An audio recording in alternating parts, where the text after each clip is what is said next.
శివాయ విష్ణు రూపాయ శివరూపాయ విష్ణువే. కాశీకి వెళితే కాయ అనగా కాయేపేక్ష, పండు అనగా ఫలాపేక్ష. అసలు శాస్త్రంలో ఎక్కడా కూడా కాశీకి వెళితే కాయో పండో వదిలేయాలని చెప్పలేదు.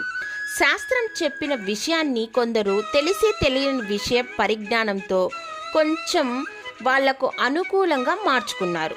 కాశీ క్షేత్రం విషయంలో శాస్త్రం చెప్తున్నది ఏమిటి అంటే, కాశీ వెళ్ళి గంగలో స్నానం చేసి కాయాపేక్ష మరియు ఫలాపేక్షను గంగలో వదిలి ఆ విశ్వనాథ దర్శనం చేసుకొని ఎవరి ఇళ్లకు వాళ్ళు తిరిగి వెళ్ళాలి అని.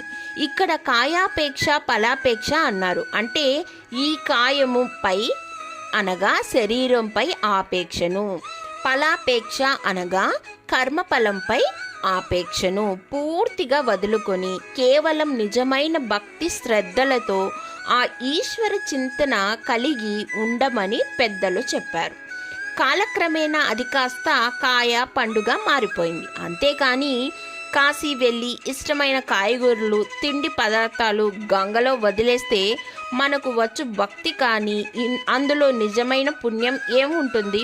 కనుక శాస్త్రం నిజంగా ఎలా చెప్తుందో అర్థం చేసుకొని ఆ క్షేత్ర దర్శనము ఆ సంప్రదాయాన్ని పాటిస్తే నిజమైన ఆధ్యాత్మిక చైతన్యం వస్తుంది. అంతేకాని మామిడి పండుని వంకాయని గంగలో వదిలేస్తే వచ్చే ఉపయోగం ఏమీ ఉండదు. కనుక ఈసారి మీరు కాశీకి వెళితే ఈ శరీరంపై ఎక్కువ మక్కువను ప్రేమని మనం చేసే కర్మల మీద లేనిపోని కర్మఫల ఆపేక్షను మాత్రమే వదులుకొని ఆ విశ్వనాథ దర్శనం చేయడం మంచిది.